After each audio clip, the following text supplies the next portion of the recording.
Beri saya 13 menit saja untuk menjelaskan selicik apa proses pembentukan PKI di Indonesia, saking liciknya, sampai menimbulkan perpecahan besar umat muslim pada waktu itu.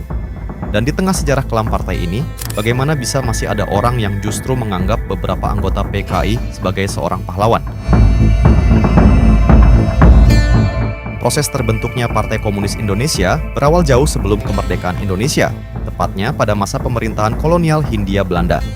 Organisasi ini tidak langsung berdiri dengan nama PEKI, melainkan bermula dari organisasi sosialis bentukan tokoh asal Belanda bernama Hendrikus Josephus Franciscus Marie Sniflid. Sebelum datang ke Indonesia pada waktu itu masih Hindia Belanda di tahun 1913, Sniflid sudah menjadi seorang aktivis sayap kiri yang sangat vokal di Belanda. Ia aktif di Serikat Buruh Kereta Api dan Tram di Belanda dan merupakan anggota Partai Pekerja Sosial Demokrat atau SDAP. Karena pandangannya yang semakin radikal dan berhaluan Marxis ortodoks, Sniflid akhirnya keluar dari SDAPE yang dianggapnya terlalu moderat dan bergabung dengan Partai Sosial Demokrat disingkat SDP yang lebih revolusioner. Sniflid terpaksa meninggalkan Belanda menuju Indonesia yang dulu masih Hindia Belanda di tahun 1913 karena mengalami masalah keuangan dan boikot politik akibat aksi-aksi radikalnya. Setibanya di Indonesia, tepatnya di Surabaya, ia awalnya bekerja sebagai staf redaksi surat kabar Surabaya Handelsblad, sebelum akhirnya pindah ke Semarang untuk menjadi sekretaris Kamar Dagang Semarang. Di Semarang, ia melihat potensi besar pada Vereniging van Spoor en Tramweg Personeel atau VSTP, yang merupakan serikat buruh kereta api dan tram. VSTP sangat strategis karena merupakan salah satu serikat pertama yang menerima anggota campuran orang Eropa dan pribumi.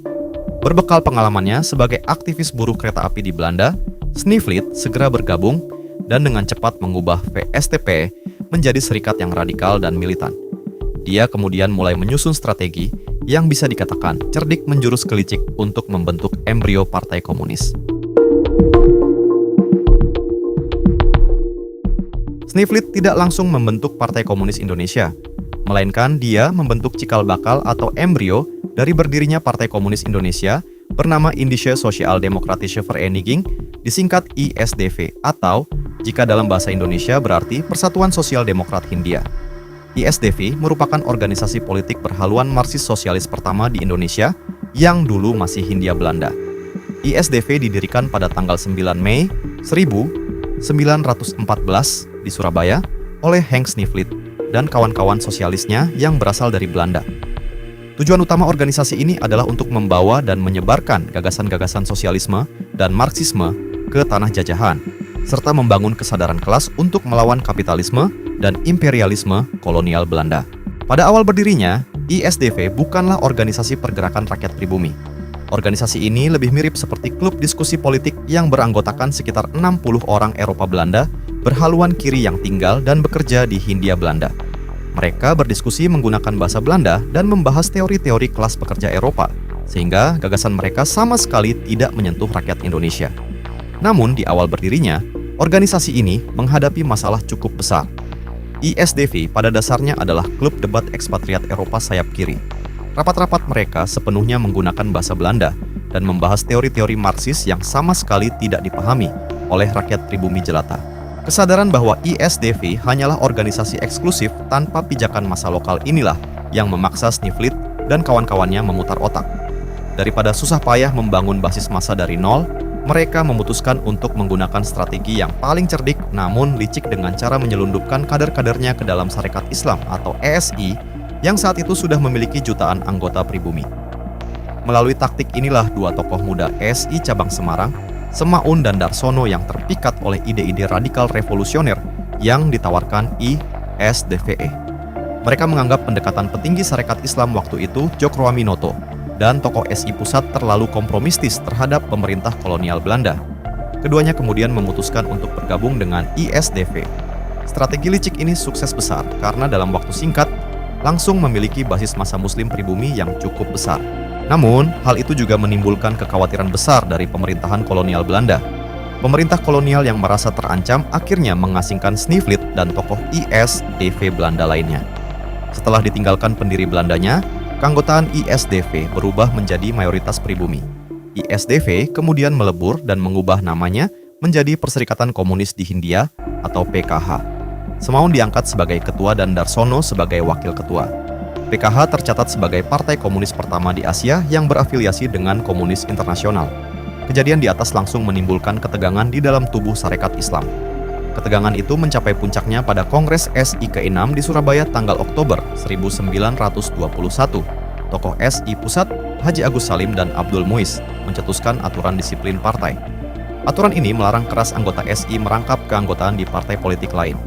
Karena Semaun dan kelompoknya juga merupakan anggota Perserikatan Komunis di Hindia, mereka terpaksa keluar dari Sarekat Islam.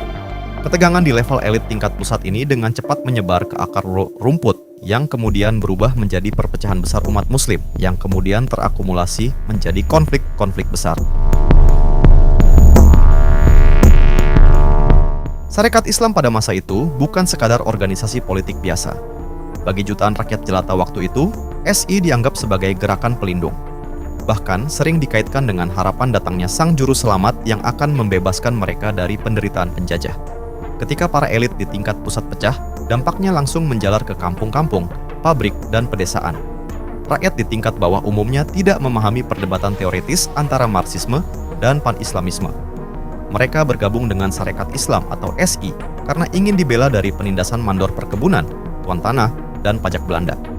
Ketika perpecahan terjadi, cabang-cabang lokal SI dipaksa memilih setia kepada OS Djokroaminoto di Surabaya, SI Putih, atau ikut haluan radikal SI Merah Semaun di Semarang. Kebingungan ini membuat banyak anggota pasif atau keluar dari pergerakan sama sekali. Untuk menampung masa akar rumput yang keluar dari SI, kelompok SI Merah mendirikan Sarekat Rakyat atau SR. Banyak pengikut SI di desa-desa yang beralih ke SR karena SR menawarkan aksi nyata yang lebih agresif, seperti memimpin pemogokan buruh dan melawan pajak. Uniknya, di masa awal ini, banyak anggota akar rumput SR yang masih rajin beribadah dan menganggap diri mereka Muslim yang taat. Mereka mengikuti golongan merah semata-mata karena setuju dengan perlawanan radikal terhadap kapitalis kafir bernama Belanda. Perpecahan sarekat ini dengan cepat berubah menjadi permusuhan horizontal antar masyarakat. Kubu SI Putih berhaluan agamis, mulai mengkampanyekan bahwa ideologi SI Merah itu anti-agama dan berbahaya bagi akidah umat Islam. Sementara kubu SI Merah berhaluan kiri menuduh SI Putih dan Djokroaminoto terlalu lembek, kompromis dengan penjajah, dan bersekutu dengan kapitalisme Belanda berkedok agama. Perpecahan ini adalah salah satu akar sejarah paling awal dari terbelahnya masyarakat Jawa dan Indonesia pada umumnya ke dalam dua poros besar yang saling berlawanan, yaitu golongan agamis nasionalis dan golongan kiri radikal. Luka dan polarisasi ini terus membekas, terakumulasi, dan memuncak pada konflik-konflik berdarah puluhan tahun kemudian seperti peristiwa Madiun 1948 dan tragedi 1965. Kekacauan akar rumput itu berhasil dimanfaatkan dengan baik oleh Perserikatan Komunis di Hindia atau PKH untuk membentuk partai komunis terbesar di Asia pada waktu itu bernama PKI, yang ternyata pemimpin pertamanya bukanlah DN Aidit. Setelah Semaun, Darsono, dan kader Marxis lainnya dikeluarkan dari SI Pusat pada akhir 1921, mereka tidak kehilangan massa. Sebaliknya, mereka langsung mengorganisir cabang-cabang SI yang pro kepada mereka.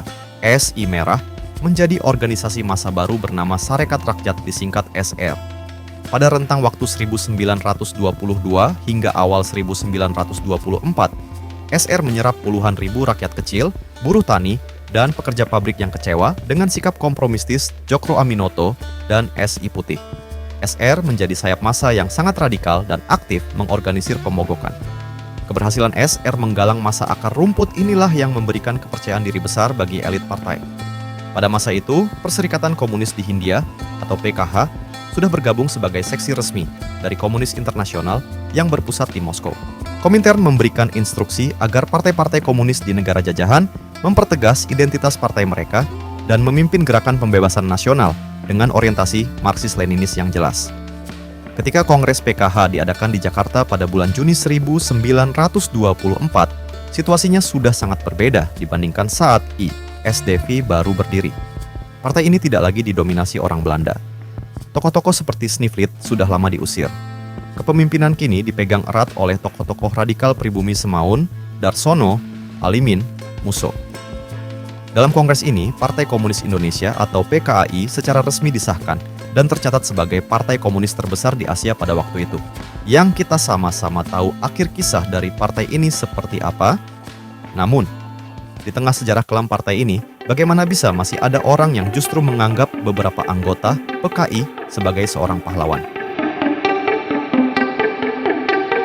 Meskipun terdengar janggal, beberapa catatan sejarah menemukan bahwa tokoh-tokoh awal berhaluan kiri dan PKI memiliki andil dan jasa dalam perjuangan melawan kolonialisme, terutama jauh sebelum terjadinya peristiwa kelam 1948 Madiun dan 1965 G30S.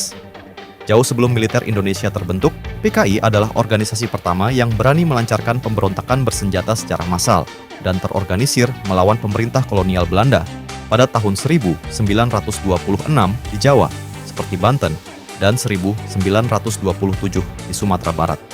Meski pemberontakan ini gagal total dan berujung pada pembuangan ribuan pejuang ke kamp konsentrasi Boven-Diguel, Papua, aksi ini menghancurkan mitos bahwa Belanda tidak bisa dilawan. Keberanian ini secara tidak langsung memicu semangat tokoh-tokoh nasionalis lain, seperti Bung Karno dan Bung Hatta, untuk merapatkan barisan.